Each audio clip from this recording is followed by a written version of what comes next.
good, sir. Go ahead. Okay, I'll call the meeting to order. Jen, will you take roll call, please? Commissioner Johnson. Here. Commissioner Corbin. Here. Commissioner Waldner.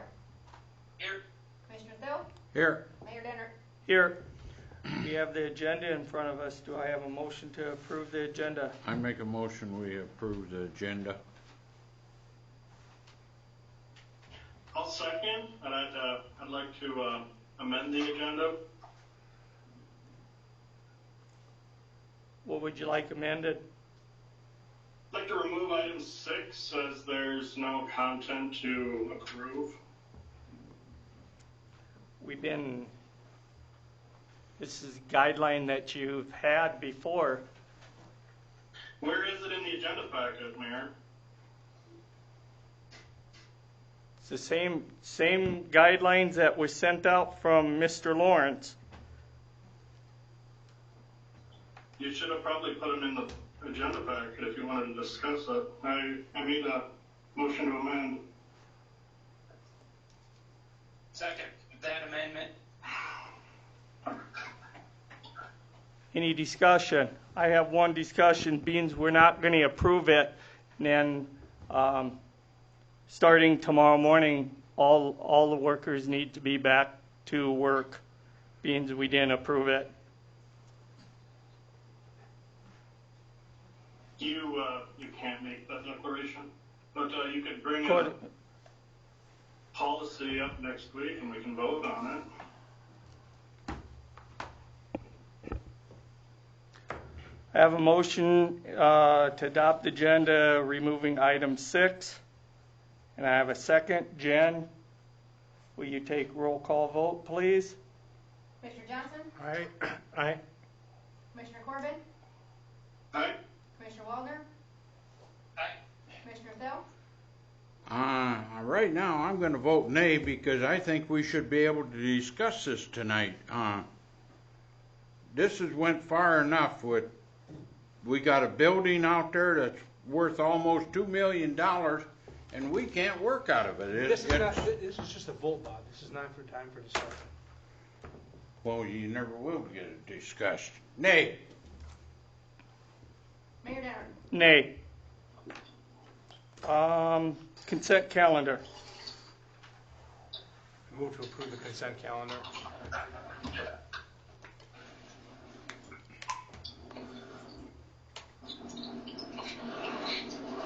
Second. I got a motion and a second for the approve the consent calendar. Jen, take roll call vote, please. Commissioner Johnson. Aye. Commissioner Thill. Aye. Commissioner Waldner. Aye. Commissioner Corbin. Aye. Mayor Denner. Aye. Jake, you want to bring us up to speed on item number 1 under new business? Authorize the mayor to sign grant application, FAA, CARE Act federal funding.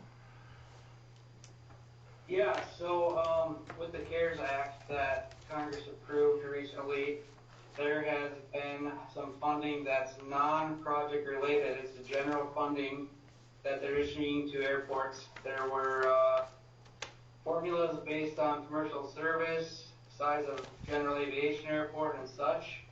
And basically Madison falls within the formula that provides for $30,000 CARES Act.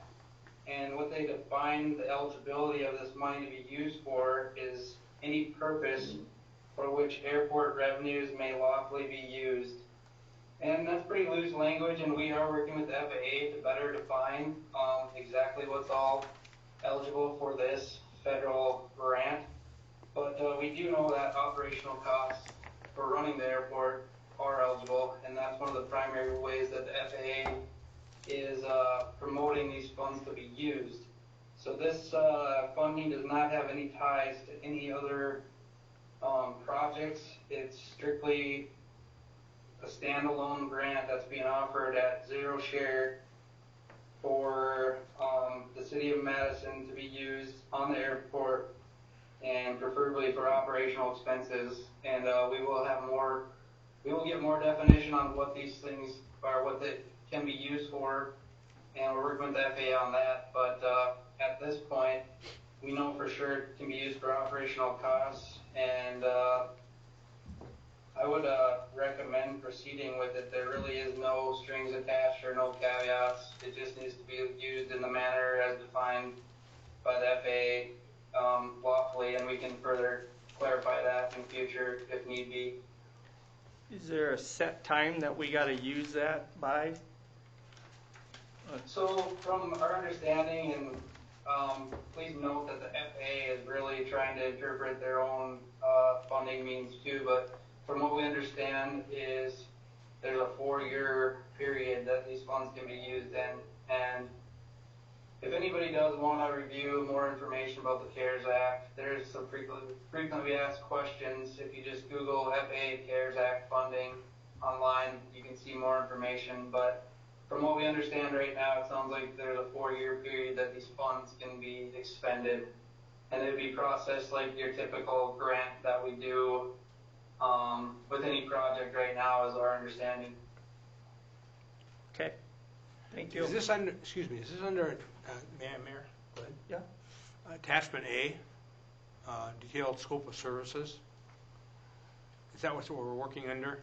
And then it has tasks 2 and 14. No, so this is its own funding. It doesn't have any attachment to the project. It would be SF 424 form.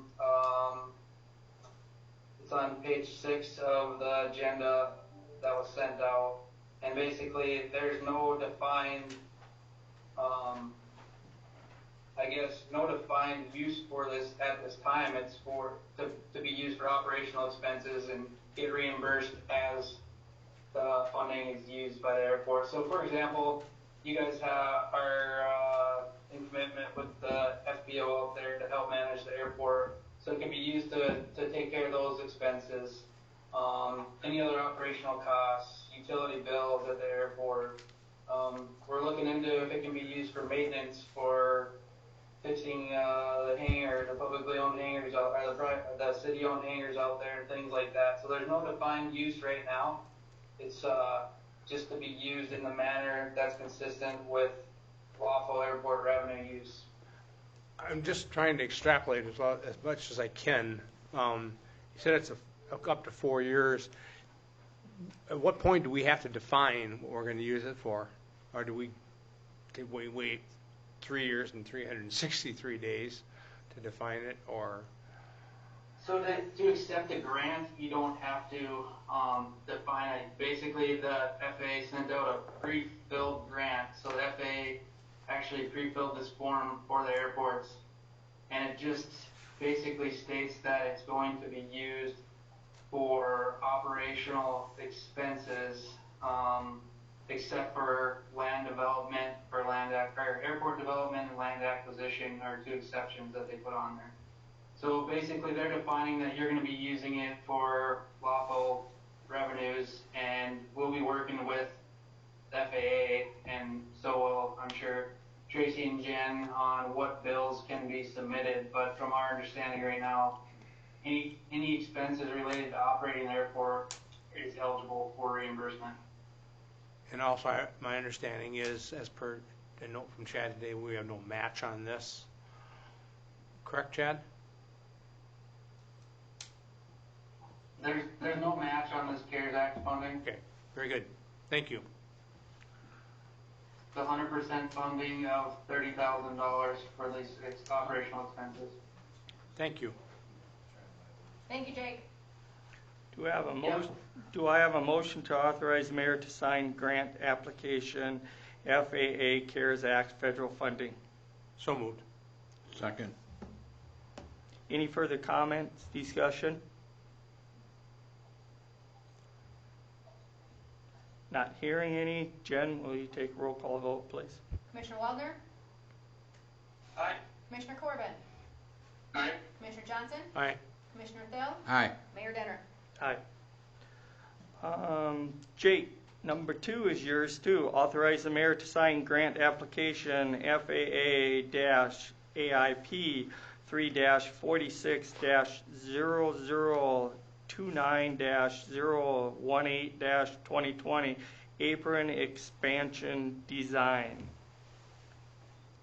Yeah, so I can touch on this a little bit. Item 2 and 3 kind of go hand in hand. Item 2 is the submittal of the application for the design work for what we call the south apron expansion. So essentially, this has been on the CIP, the capital improvement plan for the airport, and has been budgeted, but it's the design of the apron expansion that'll have additional on-pavement tie-downs for aircraft that are either on the airport or itinerant coming in from different locations. So basically, this is the grant application to cover those expenses for design in item 3. So that design goes from preliminary soil borings all the way through bidding the project. And an additional note on this is typically the grant would be at a 90% federal share, 5% state share, and 5% local city share. But with the CARES Act, it also has amended the way in which the typical AIP grants are funded for this fiscal year 20, federal fiscal year 20. So this grant would also be funded at 100%.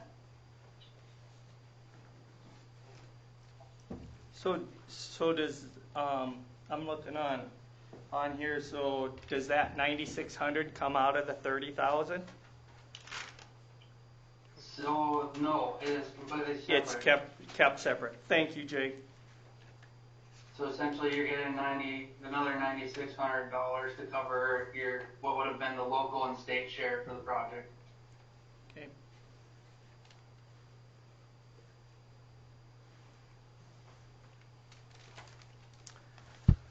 Do I have a motion for number 2 to authorize the mayor to sign grant application FAA-AIP 3-46-0029-018-2020 apron expansion design? So approved. Second. Got a motion and a second. Do I have any other comments, discussion? Not hearing any. Roll call vote, please. Commissioner Thel, Aye. Commissioner Waldner, Aye. Commissioner Corbin, Aye. Commissioner Johnson, Aye. Mayor Denner. Aye. Jake, you also have number 3, authorize mayor to sign professional service agreement, KLJ Inc. Dash AIP 3-46-0029-018-2020 apron expansion design. Yeah, so like I said, this is tied to item 2. This is the actual professional services agreement with KLJ for the preliminary soils boring, design, and bidding of the apron expansion project. This scope and fee also does get sent to the SDDOT Office of Aeronautics, and they review the scope and fee basically as a courtesy to the cities, that it's in conformance with what standard scope fees they see for this type of work. So that has been included in the agenda also. But yeah, this is basically just the services to complete the design for the grant for the apron expansion design. And is that under the attachment B, the $2,593.63? Is that? So the amount for the design is, the overall agreement amount is $93,656.04. Okay. And the CIP had, just for your note, the CIP had $130,000 originally. We were expecting possibly some additional environmental work. Once KLJ kind of consulted with the FAA on prior environmental studies that have been completed at the airport, we were able to to get the environmental clearances done now. Can you hear me, Jack?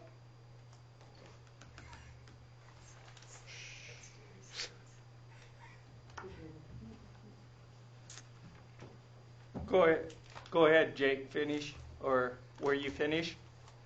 No, that's it, yeah. Okay. Just, the scope has been reduced and the price has been reduced, which is nice after we consulted with the FAA Environmental Group and found the environmental, we weren't going to have to complete as many environmental studies as originally thought, so it has been reduced from the CIP, as I know you guys have had a chance to review that CIP. Okay, Chad Konis is on the line too, if anybody does have questions for him. He's having some audio issues. okay. Do I have a motion to authorize the mayor to sign professional service agreement KLJ Inc. AIP 3-46-0029-018-2020 apron expansion design? So moved.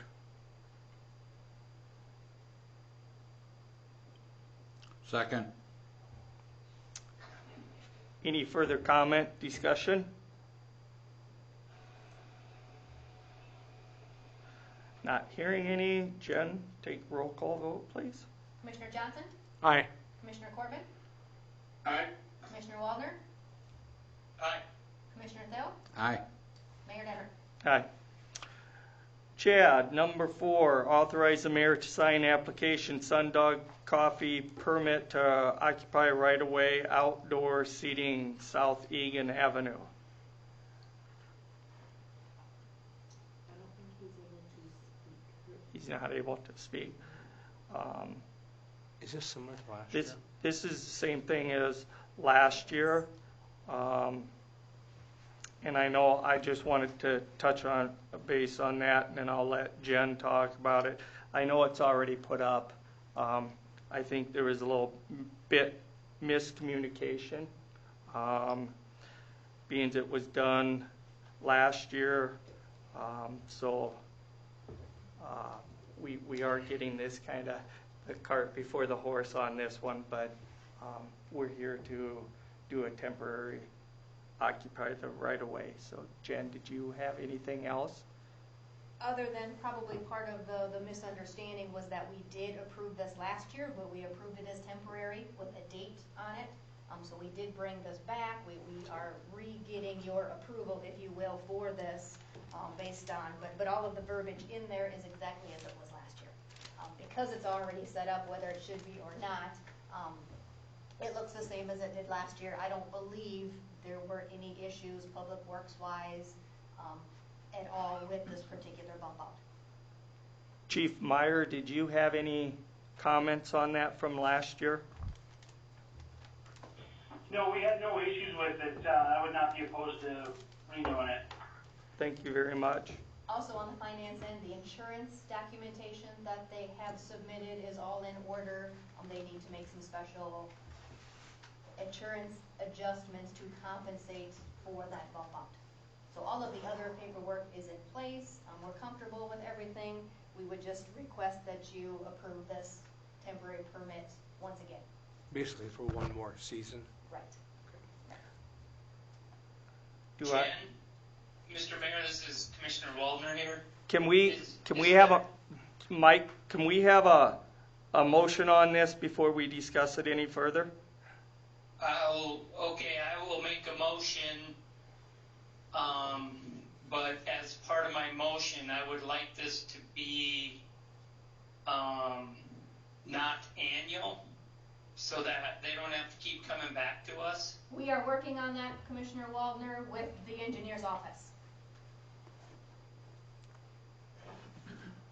Mike, what if we approved it temporarily now, and then even if they came back this summer sometime and we went to a more permanent decision, would that be satisfactory to you? Yeah, that would be fine. It's burdensome for them to keep coming back and for us as well. I agree with you. I think it's been a good thing, and I could support it being permanent, but as a solution, I thought that might work. So, And that is what we are working on too, Commissioner Waldner, is how to move forward with these and not have to bring them back to you on an annual basis when you're comfortable with the initial setup. so I got a motion from Commissioner Waldner to authorize the mayor to sign the application Sundog Coffee permit to occupy right-of-way outdoor seating South Egan Avenue. Do I have a second? Second. Okay. Is there any further comments or discussion? George, you want to come up? Come on up to this. Or, Right here? yeah. I don't think you wanna make this Sundog thing permanent like they're talking about. I think it needs to be a yearly thing. This isn't gonna be the only one that wants to do this, and things are gonna change from year to year. So I don't think it should be just that you can do it every year. Thank you. I also have a comment too on here. It said approximately seating 6 to 12 people. We want to make sure they are aware that our 10 outside are still in a force right now. So, I can Okay. remind him of that, yes, sir. okay. Do I, Jen, this is Commissioner Corbin. Yes, sir? Is there in light of what George brought up, is there a mechanism where we can rescind this permit if we were to make it beyond an annual permit? If the issue came up and we no longer wanted this type of seating, or the ability to occupy the right of way in the manner they are? We would just have to bring it back before the group. Right, and we could do that anytime, correct? Correct. Thank you. any further comments or discussion? Not seeing any or hearing any. Jen, you take roll call, please. Commissioner Johnson? Aye. Commissioner Corbin? Aye. Commissioner Thill? Aye. Commissioner Waldner? Aye. Mayor Denner? Aye. Mike McGilvery, you want to come on up and bring?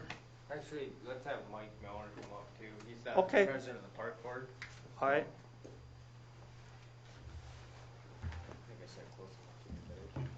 I'll move away. You want to bring us up to speed on the approved park and rec board recommendation for the use of the sports complex? So, let me speak or? Yeah, go ahead. So, we had a special park board meeting after last week's commission meeting and the discussion of the sports complexes in the city of Madison and what we need to do. The associations have been in strong communication with the city, with Governor Noem, releasing some of her back to normal procedures.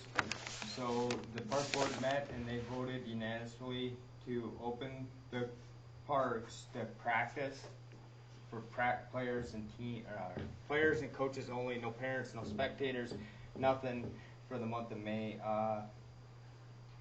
Traveling teams with commission approval will start practicing on May 4th or May 5th.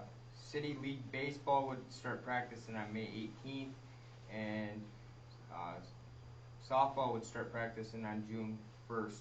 Is what we talked with. We had Trudy O'Connell, who's the president of the Softball Association, Travis Olson, that's the president of the Baseball Association, and that's kind of what we worked at. I know that Legion Baseball doesn't make their decision until May 15th. So what we're just asking is for your approval to open to follow the recommendations from the park board to open the parks to practice for the month of May. And then there's a list of rules that's attached to your document that teams will have to follow. I definitely want to highlight the number 14. If there's an increase in COVID-19 cases in Lake County or surrounding areas, the companies or the complexes may be closed without any notice. So if we have a rise in cases, we're going to shut it down if with your approval. If it passes. Kelly was there. We talked about it on the park board.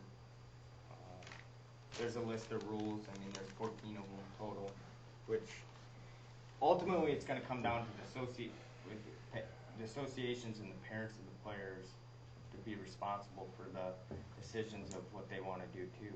I mean, we can only, if not, we're gonna have to pass a resolution to close the complex.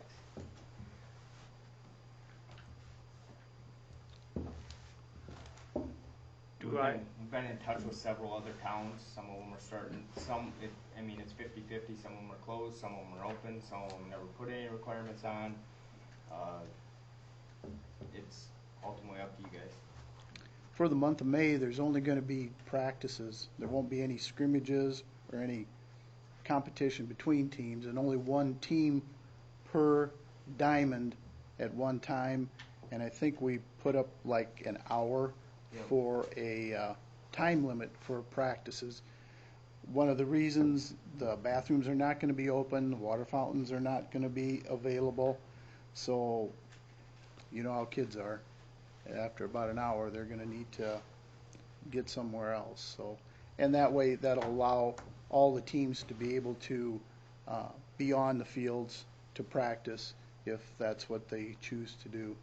But any of the competitions, as long as the COVID numbers don't jump up, any competition won't start till after the 1st of June with any games. And I think that, that's still yet to be seen, you know, how things go. Right, yeah, who knows how that's going to go. Hopefully it's not going to increase, but. I see you got here in Lake County any cases. One, if there's a case in Nunda, why do we have to, if the people are from Nunda, I'm just picking on Nunda, why do we have to shut down our diamonds for the other kids? Unfortunately, Nunda doesn't provide a softball or baseball program, so all them children come to Madison to practice, and Rutland, and there's kids from Chester that play in Madison. There's Ramona in our leagues and stuff. They won't be practicing, so Ramona's probably could be practicing, but there's kids that come from all around. There's kids driving from Howard to practice in Madison too. So, I mean, okay, I didn't know that. It's a great question, but it's just. It is. And actually, the CDC classifies COVID cases as Lake County, not as Madison. So that's where we're going to try to follow the CDC numbers off of that guideline too. And I think what we're looking for, if I'm right, Bob, is if we get a spike, you know, one case, you know, but if we see a pattern developing, then yeah, we'll have to take some action. Now, does this go for soccer fields too? Soccer canceled their spring season, their association canceled their spring. So ultimately, if baseball wants to cancel theirs, they can cancel it. If softball wants to cancel theirs, they can cancel it. It's going to come back to the association and the parents of the players to make a decision if they want their child to participate. We're just saying if they want to use the complex is what it's going to come down to. Earlier today, gentlemen, I had forwarded to you, to all mayor and commissioners, and then also the department heads associated with the parks, a Park and Rec COVID-19 guidance sheet, fact sheet and guidance sheet from Safety Benefits. I would appreciate if you would all review and maybe talk amongst yourselves too to make sure that we are addressing some of their facts and their guidance on the insurance and liability in place.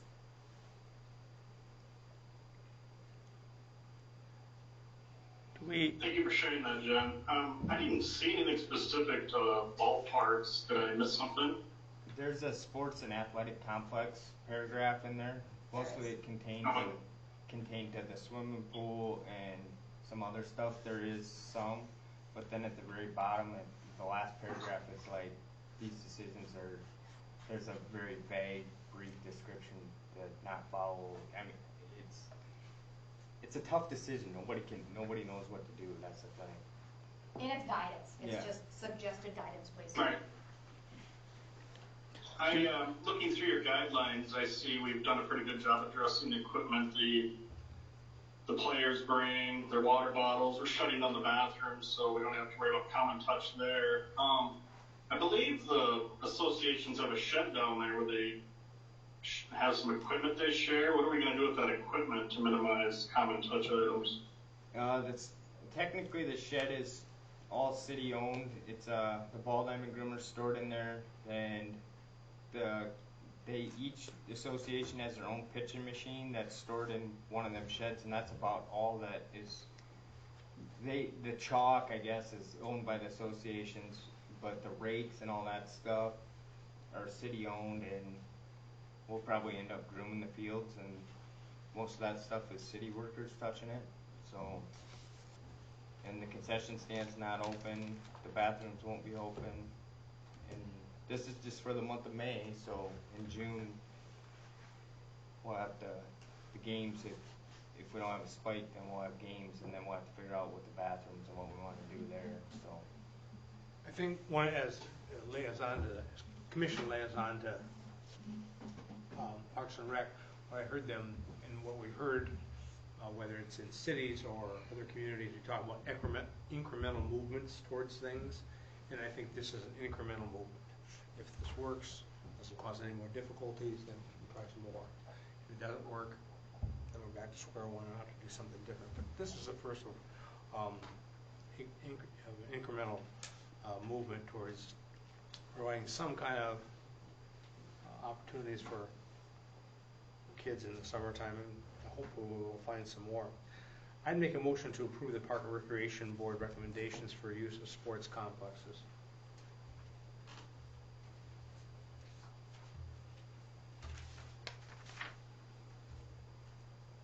I'll second that with the deal that I was not trying to pick on Nunda. Just want to make, I don't think anybody. It just came to mind, and I just want to know that I was not picking on one certain town. And I'll accept that, Bobby, but I want you to read and review that, okay? Make sure. So, Mike, just to make sure I'm all on the same page as you guys, traveling teams? Traveling teams will be able to start practicing May 5th by the way this agreement's wrote. Who's considered traveling team? Traveling teams are mostly considered, there's usually 10 to 12 kids on a team that a coach has rounded up, and actually there's going to be, by the way, that I don't know exactly how many, but there's usually 4 youth baseball traveling teams, one for each age bracket, 9, 10, 11, 12, and a 13-year-old team, a 14-year-old team for baseball. Softball has a 8U, and they're not going to start practicing. There might be a couple softball traveling teams. I think there's an 18U team and a 16U team, maybe a 14-year-old team right now that's organized. But softball runs with their rec program a lot of times, or their association teams. So. And you said city teams won't start till May 18th? Madison Area Youth Baseball will start May 18th is what the president said, because they still have to form their draft. Yep. They draft and all that stuff. So, I mean, this gets the ball moving for them to start planning for the season, and it could change. I want to be clear on that. But and then softball had a meeting, and they were going to start June 1st. June 1st for practice. Yep. And I'm sure that they'll probably practice a week or 2 maybe, and they'll start games. But June's a whole nother thing. I think that because there's tournaments coming up, and we're gonna have to decide, and we're gonna talk about them at the May 12th park board meeting. So. Yeah, I have some concerns about tournaments on the weekend. I know softball has a big one on Father's Day weekend. It brings. And baseball's got one the first weekend of June. But we can discuss that. So before the league starts, it will be brought back to us. May 12th, we're going to go to the park board meeting and discuss more in depth of tournaments and the unknown of how many cases we're going to have or anything else is what it depends on. Okay. When's the Broncos safe to say start? we meet. We don't know yet. There hasn't been the Amateur Association hasn't really said anything yet. They've just delayed things. Normally, the middle of May, 1st of June. And so they're just kind of sitting on that right now. And I think they're going to wait for a couple more weeks before they even make a decision. Because last I've heard, they would like to try to get a season going. They're looking at having a state tournament, even if it's going to be a pared down state tournament. But they're just kind of on hold right now till they see how things go here, especially with now people are getting out and about, seeing if things spike.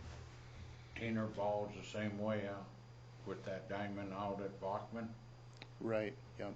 So, by the way these rules read, that teeners could start practicing tomorrow. Okay. Because they're a traveling baseball team. They Right. travel. So I guess just wanted to make it clear that we will, after the meeting on the 12th, you guys will be back. Report back. You'll report back to see what the schedule. That's what I'm asking. Thank you. Any further comments or discussion? Mr. Mayor, Yep. just a couple of questions for the park board. Trying to maintain the social distancing with baseball is obviously pretty difficult.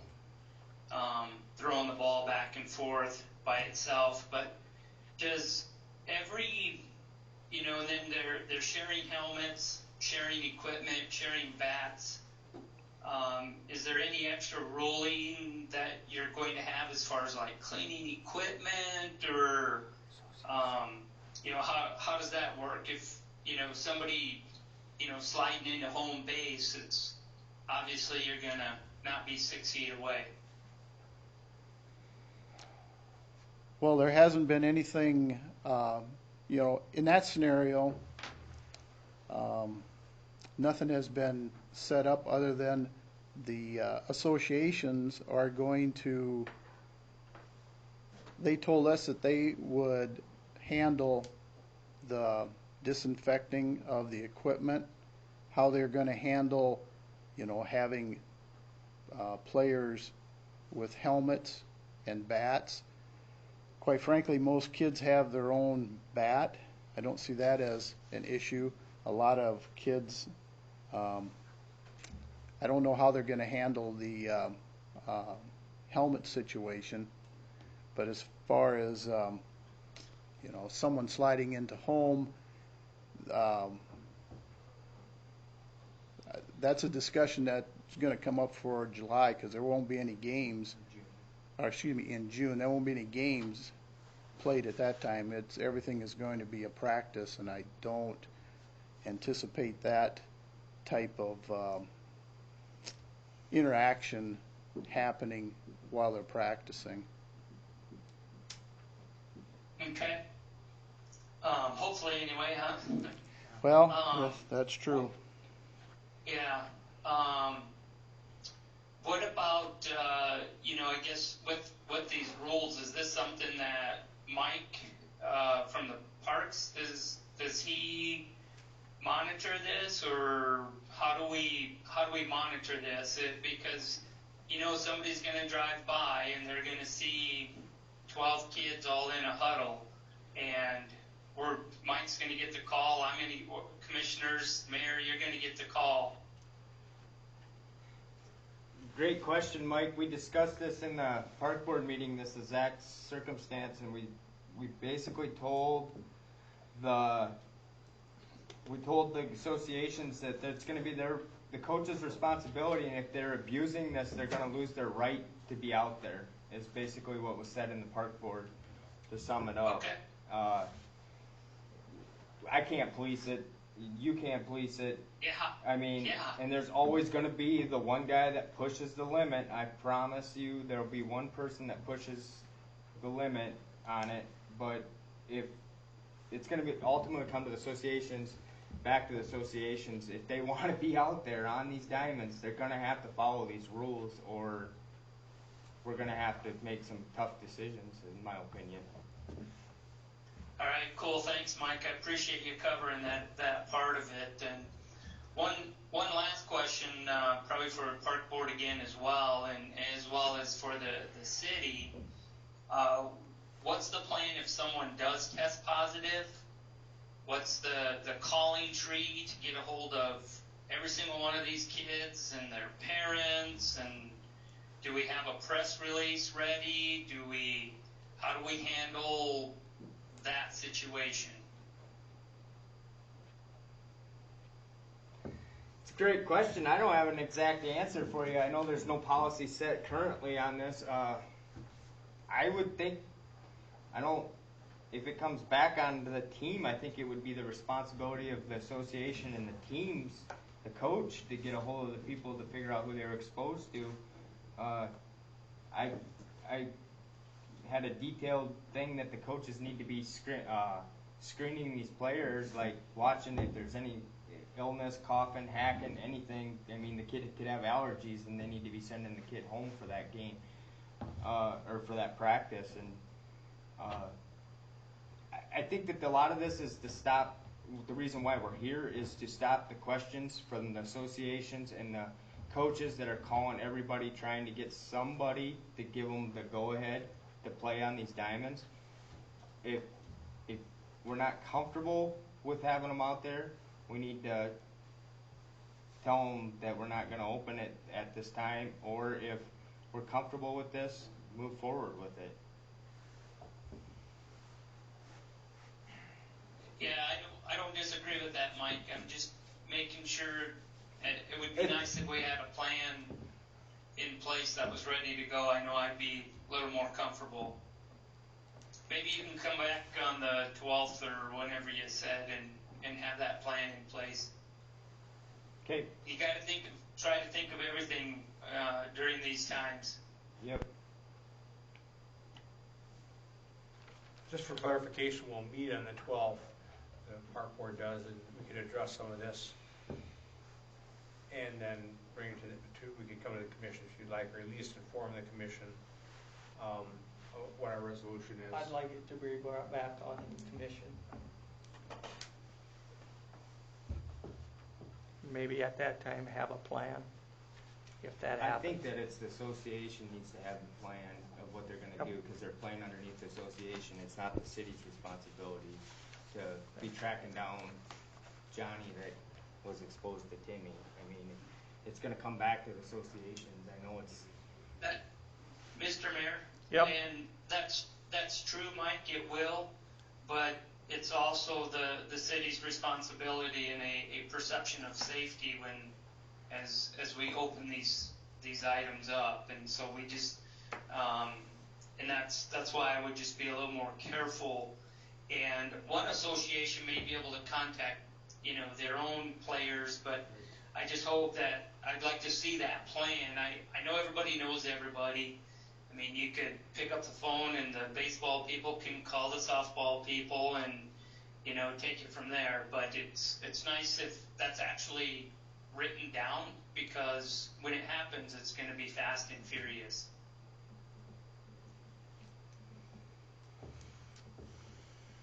Any further comment, discussion? Not hearing any. Jen, will you take roll call vote? Commissioner Thill. Aye. Commissioner Waldner. Aye. Commissioner Corbin. Aye. Commissioner Johnson. Aye. Mayor Denner. Aye. Public comment. Yep, thank you. Thank you, Mike and Mike. Thank you, Mike and Mike.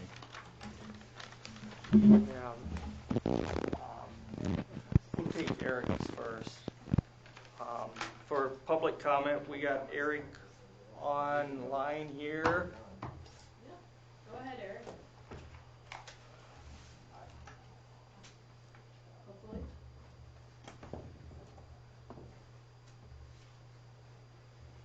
Is Mike's on then?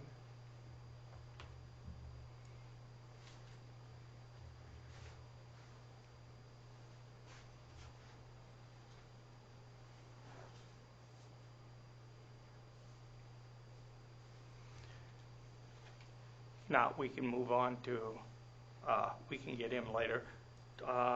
George Lee, if you want to pass the mic back to him.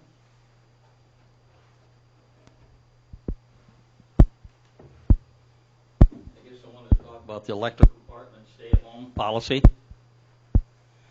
I don't know how many hundred people we have working at Manitou, Falcon Plastic, Custom Touch, Murdoch, Global Polymer.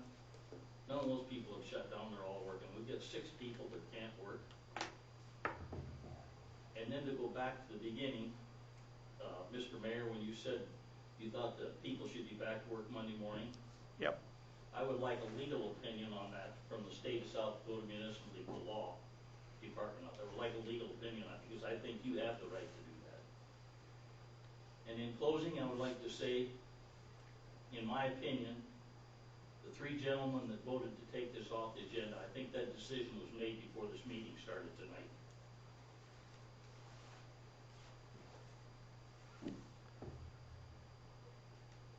Thank you, George. Jim Casanova.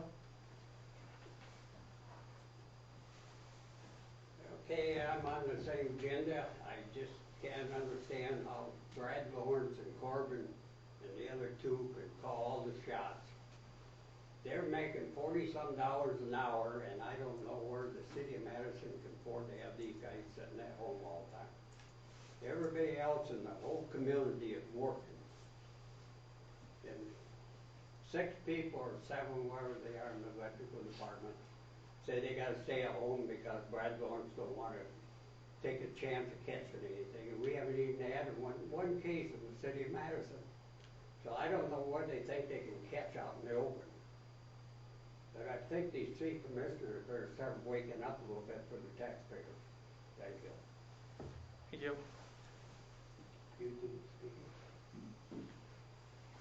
We have Eric. Any luck, Eric?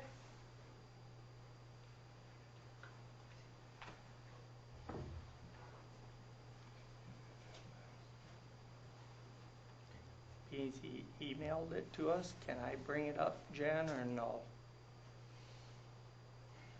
Beans he emailed it to us. Can I bring it up, or no? I'm not comfortable Is- answering that. I don't know that for sure. Is Mr. Jenks on? He's not, he said he He's- couldn't get on. Okay. We can call his cell. Want me to call him? Who? David? David? No, that's okay. Cool. He can get on next. For Are there any other, is there anybody else who wants to address that issue besides Eric? What's that? Oh, I guess, Eric, can you try to just call in, just on your phone instead of on your computer quick?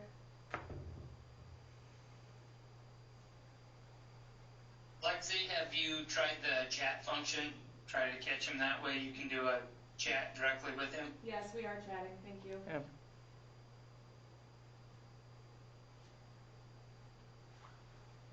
While Eric's getting hooked up here, is there any other public comment?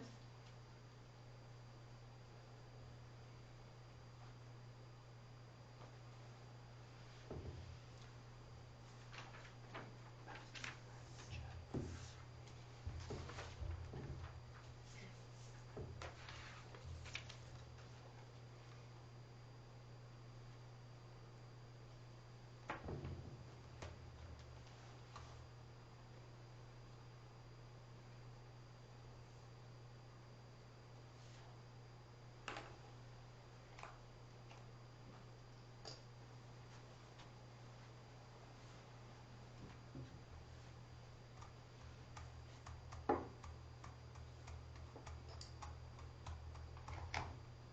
I call him on my cell phone? Who's that? Eric. Yeah, you can try. I think caller 7 just came in, so that might be him.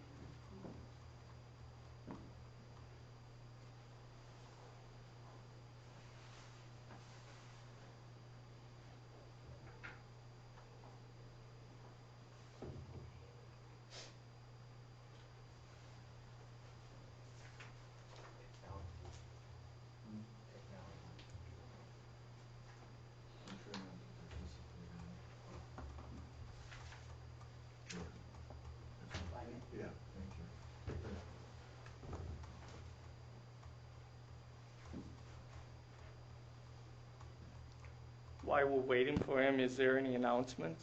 Kelly, did you have any Yeah, announcements? We have not, by ordinance or resolution, we have asked people not to use the parks. It was not an ordinance, nor was it a resolution. At the Parks Board meeting, we discussed it to some degree. We've taped and retaped that equipment. We have kids playing over there, so we've decided to take the tape down. I don't want that to be seen as a message that it's okay for kids to just play in the parks. I guess if they're going to, parents are going to have to take responsibility to make sure that they're supervised, that they're washing their hands, not touching each other, as oftentimes happens in the parks.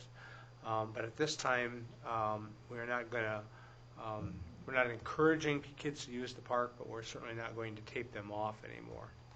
I don't know if I can say much more on that. Mike, do you want to say anything else about it, or is that kind of what we discussed? If there's any questions, I'd be glad to answer them. It kind of goes along with the fact that we're allowing the ballparks to start practicing in increment, and this is probably as far as the equipment goes for kids to play on, to start letting them use it. I prefer it was under their parental supervision, but that's pretty hard to do. Bathrooms will remain closed? Bathrooms will remain closed, Okay. yes. Thank you. And fountain shut off. Okay. Thank you for reminding me of that. Commissioner Johnson? Yes. The Field of Dreams, is that county? That's county. So Okay. just to discuss that with the associations earlier, we talked about the Field of Dreams. That is a county field. The county owns it. The city has a maintenance agreement inside the fence. So anything that happens up there has to be approved through the county. So there's, as of right now, until they talk to the county, that's, the Field of Dreams is off limits. Okay. I forgot to Check check on That that. came up with the Parks and Rec meeting. Yeah. So, Thank good you. question. Thank you. Anything? Are you ready for Mr. Horton? Yeah. Eric? Yes. Go ahead. Okay. Thank you, Mayor and Commissioners. I'll make this pretty quick. With the support of my board of directors, I'm here representing our chamber members and especially our bars, restaurants, and casinos. I did a little math today, and approximately 87% of all the positive cases and active cases in the state are in Minnehaha and Lincoln County. When you compare that to Lake County is about 0.1% of all the positive and active cases. And as most of you know, other communities and especially Sioux Falls are starting to lessen some of the restrictions they have in place. And so based on all that information and the number of cases that we've seen statewide recently, I think it's time that Madison looks at starting the slow process of lessening those restrictions placed on bars, restaurants, and casinos, and really all of our retailers. I talked to Chief Meyer today briefly and about some things, and we kind of changed some things up on what I emailed earlier. And just to touch on kind of what Chief Meyer said, if we put a percentage on occupancy or a number on occupancy, it's going to be tough for them to enforce. So I guess my recommendation for the commission would be to look at rescinding that resolution that limits the number of patrons, and just really stress to the bars, restaurants, casinos to practice the social distancing. Other suggestions would be to obviously keep the table, the seating 6 feet apart, no condiments or napkin dispensers, salt and pepper shakers, none of that on the tables. Even go to one-time use menus, so paper menus that can be just tossed away, those types of things. And I'd also like to, if possible, request a emergency commission meeting to rescind that resolution this week sometime, I guess I will respond to you, Eric. I would have liked to see another week or two with the resolution that we have in place. I know sooner or later we're going to have to make a move to open it up. I just think it's a little early right now, but as far as your special meeting, if I would just as soon wait the week, put it on for the Monday agenda, and we can discuss it then and decide where we want to go with that. Eric, this is Kelly Johnson. Just a question for you. The email you sent out to us outlined, was that outlined by your constituents, the people that you serve through your office, I should say, or is that just something you wanted us to consider yourself? In other words, is this an official request coming from the chamber? Have they met and voted on this? Well, as far as my board is in agreement with myself being here, asking to lessen the restrictions. Okay. And the requests have been coming from our chamber members.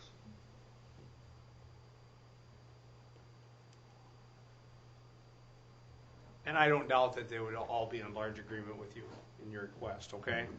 We just seem to be working tonight to trying to get some official requests that are documented from associations or other entities. So I read through your thing today, and I think you did a good job of outlining the request. It'd be nice if we could get that as official vote from your board. And I agree with the mayor. I don't particularly.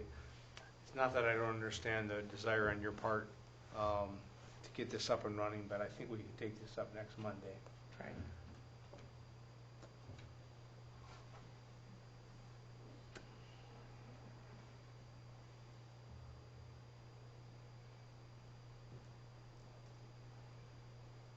Anything else, Eric?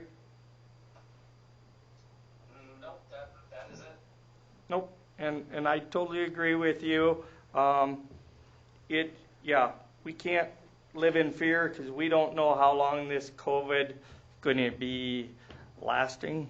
My wife said she heard on the news Friday it could be 2 years. And we can't live like that. So we're going to have to try and open it up. Hope everybody use their common sense and move forward with this. Does anybody else have any comments want to make on that? Not hearing any. Any other announcements? Mayor, I've got one comment. Yes. And it goes back to your electric and water department. You got, your commissioners are sitting here concerned about, social distancing in businesses that are hurting. And I'm all for opening up everything because this is killing the economy, it's killing business, it's putting people out of work, it's putting businesses out of business. And then you guys are sitting here allowing the electric department to stay at home. They don't see half of the people that waitresses, cooks, owners of these establishments, bars. I mean, this isn't even logical in my thinking. You're leaving your employees at home that maybe see 2 people a day. I mean, I think something's got to be rethought here. That's all I've got to say. Thank you. Thank you. Not seeing anything under executive session. Do I have a motion to adjourn? So moved.